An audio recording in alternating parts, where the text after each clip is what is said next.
আসসালামু আলাইকুম। এটিএন বাংলা সংবাদে সবাইকে স্বাগত জানাচ্ছি। আমি মারিয়া চৌধুরী। ফ্যাসিবাদের বিলোপ করে নতুন বাংলাদেশ গড়াই জুলাই আন্দোলনের মর্মবাণী বলে জানিয়েছেন প্রধান উপদেষ্টা ডক্টর মোহাম্মদ ইউনূস। সেই লক্ষ্য বাস্তবায়নে সরকার কাজ করছে বলেও জানান তিনি। তেজগাঁওয়ের প্রধান উপদেষ্টার কার্যালয়ে জুলাই গণ অভ্যুত্থান উপলক্ষে মাসব্যাপী কর্মসূচি উদ্বোধন করার সময় এসব কথা বলেন প্রধান উপদেষ্টা। স্বৈরাচার যেন আর মাথাচাড়া দিয়ে উঠতে না পারে সেজন্য দেশবাসীকে সজাগ থাকার আহ্বান জানান তিনি। এ সময় জুলাই ক্যালেন্ডারে উদ্বোধন করেন প্রধান উপদেষ্টা ডক্টর মোহাম্মদ ইউনূস। আমরা প্রতি বছর এই সময়কালটা উদযাপন করব, যাতে পরবর্তীতে 16 বছর আমাদের অপেক্ষা করতে না হয় আবার এই অভ্যুত্থান করার জন্য। আমরা প্রতি বছর এটা করব, যাতে কোনো স্বৈরাচারের কোনো চিহ্ন দেখা গেলে সেটা তাৎক্ষণিকভাবে আমরা বিনাশ করতে পারি। সেটার জন্য এটা অত্যন্ত গুরুত্বপূর্ণ। স্বৈরাচারের প্রথম পাতা।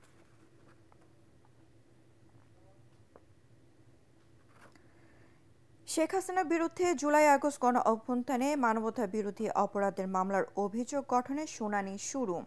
সরাসরি সম্প্রচার করছে বিটিভি। শুনানি করছেন চিফ প্রসিকিউটর আব্দুল্লাহ মামুন। অভিযোগের বিবরণ: 2024 সালের 14 জুলাই রাতে প্রধানমন্ত্রী আওয়ামী লীগ সভাপতি 14 দলীয় জোট প্রধান আসামি শেখ হাসিনা ঢাকা বিশ্ববিদ্যালয়ের তৎকালীন vice chancellor doctor S M Maksud কামালের মধ্যে একটি অনুষ্ঠিত ফোন আলাপ থেকে দেখা যায় আসামি শেখ হাসিনা ক্ষমতার শীর্ষে থেকে কোটা প্রথায় সংস্কারের দাবিতে দেশব্যাপী চলমান বৈষম্যবিরোধী ছাত্র জনতা গণতান্ত্রিক আন্দোলন নিরীহ নিরস্ত্র ছাত্র জনতাকে পুনরায় রাজাকার উল্লেখ করে তাদের ফাঁসি দেওয়ার এবং গুলি করে হত্যার নির্দেশ দেন। 2024 সালের 18 জুলাই তৎকালীন প্রধানমন্ত্রী আওয়ামী লীগ সভাপতি 14 দলীয় জোট প্রধান শেখ হাসিনা তার ফুফাতো ভাইয়ের পুত্র ঢাকা দক্ষিণ সিটি কর্পোরেশনের মেয়র শেখ ফজলেনুর তাপসের মধ্যে অনুষ্ঠিত আরেকটি ফোন আলাপ থেকে দেখা যায় শেখ হাসিনা ক্ষমতার শীর্ষে থেকে রাষ্ট্রের নির্বাহী প্রধান এবং ক্ষমতাসীন প্রথা সংস্কারের দাবিতে দেশব্যাপী চলমান বৈষম্য বিরোধী ছাত্র জনতার শান্তিপূর্ণ গণতান্ত্রিক আন্দোলনে রত নিরীহ ছাত্র জনতার উপর প্রাণঘাতী অস্ত্র বা লেথাল ওয়েপন ব্যবহার করে গুলি করে হত্যা ও নির্মূলের জন্য তার অধীনস্থ আইন শৃঙ্খলা রক্ষাকারী বাহিনী ড্রোন ব্যবহার করে আন্দোলনকারীদের অবস্থান শনাক্ত করে তাদের বেআইনিভাবে আটক করা এবং আন্দোলন দমনে হেলিকপ্টার ব্যবহারের নির্দেশ। উক্তরূপ নির্দেশনার ফলে আইন শৃঙ্খলা রক্ষাকারী বাহিনী দেশব্যাপী আন্দোলনরত নিরীহ নিরস্ত্র ছাত্র জনতাকে বেআইনিভাবে আটক করে নির্যাতন, তাদের উপর নির্বিচারে গুলিবর্ষণ করে হত্যা, হেলিকপ্টার ব্যবহার করে নির্বিচারে গুলিবর্ষণের মাধ্যমে নারী ও শিশু সহ সহস্রাধিক মানুষকে হত্যা এবং হাজার হাজার মানুষকে আহত করে।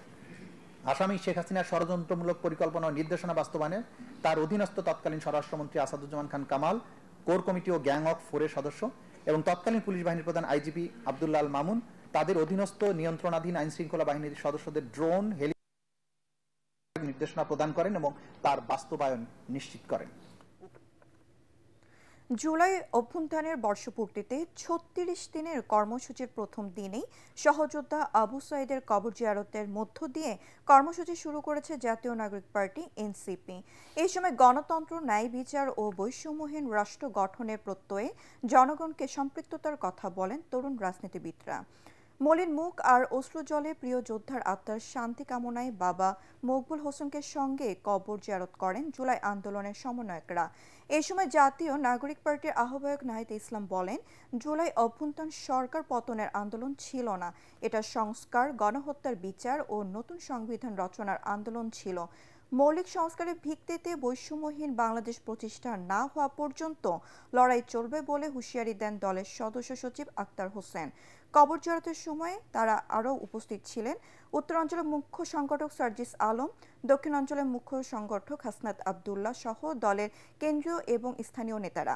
বিকালে রংপুর নগরে কেন্দ্রীয় শহীদ মিনার চত্বরে সমাবেশে বক্তব্য রাখবেন এনসিপির নেতৃবৃন্দ। নির্ঘাতভাবে গুলি করে হত্যা করছে, এটা দেশ দশ সবাই মিডিয়াতে দেখছি, আমরাও দেখছি বাড়ি থেকে, আমরা তো আর রংপুর যাই নাই। এটার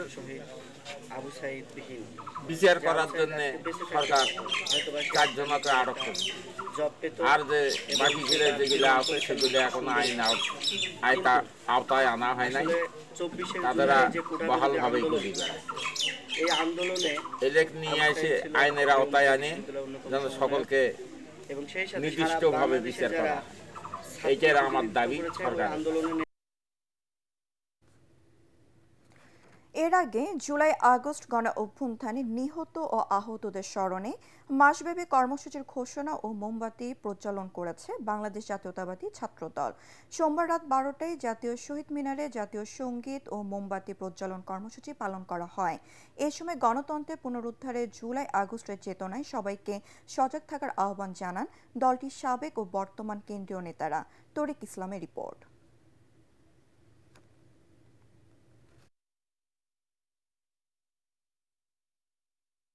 তাদের আত্মদান এবং তাদের দেখানো যে পথ, যে জন্য তারা জীবন দিয়েছে, সেইটা আমাদের এখন বাস্তবায়ন করতে হবে। এই সংগ্রাম আরো কঠিন, এই সংগ্রাম বাস্তবায়ন করতে হলে আরো বাধা আসবে, কিন্তু সেই বাধাকে তোমাদের ফেলে ফেলে সত্যিকার অর্থেই আমরা একটি স্বাধীন গণতন্ত্র এবং গণতন্ত্রের মূল্যবোধ প্রতিষ্ঠা করব। গুলশানের কূটনৈতিক এলাকার হোলি আর্টিজান বেকারিতে ভয়াবহ জঙ্গি হামলায় 9 বছর পূর্তি হলো আজ। 2016 সালের 1 জুলাই রাত 9:30টার দিকে গুলশানের 79 নম্বর সড়কের হোলি আর্টিজান বেকারি ও রেস্টুরেন্টে নারকীয় হামলায় চালায় জঙ্গিরা। এতে 2 পুলিশ কর্মকর্তা সহ 22 জন নিহত হন। নিহতের মধ্যে 9 জন ইতালি নাগরিক, 7 জন জাপানি, 1 জন ভারতীয়, 1 জন বাংলাদেশ ও মার্কিন যুক্তরাষ্ট্রের দ্বৈত নাগরিক এবং বাকি 2 জন ছিলেন বাংলাদেশি নাগরিক। রাতভর হত্যাযজ্ঞ চালিয়ে জঙ্গিরা ওই বেকারিতে বেশ কয়েকজন অতিথি ও বেকারি কর্মচারীকে জিম্মি করে রাখে। পরদিন সকালে সেনাবাহিনীর প্যারা কমান্ডার নেতৃত্বে পুলিশ ও র্যাবের যৌথ অভিযানে অপারেশন থান্ডারবোল্ট পরিচালিত হয়। অভিযানে 5 জঙ্গি নিহত হয় এবং জিম্মি থাকা অন্তত 35 জনকে উদ্ধার করে আইন শৃঙ্খলা রক্ষাকারী বাহিনী। আলোচিত এই ঘটনায় পুলিশ বাদী হয়ে গুলশান থানায় মামলা দায়ের করে। মামলার তদন্তে হামলার সঙ্গে 21 জনের সম্পৃক্ততা পায় তদন্ত সংস্থা। এর মধ্যে 5 জঙ্গি ঘটনাস্থলে মারা যায়। এছাড়া হামলা পরবর্তী সময়ে পুলিশ ও র্যাবের অভিযানে 8 জন নিহত হয়। জীবিত বাকি 8 জনকে আসামি করে 2018 সালের 23 জুলাই আদালতে অভিযোগপত্র দেওয়া হয়।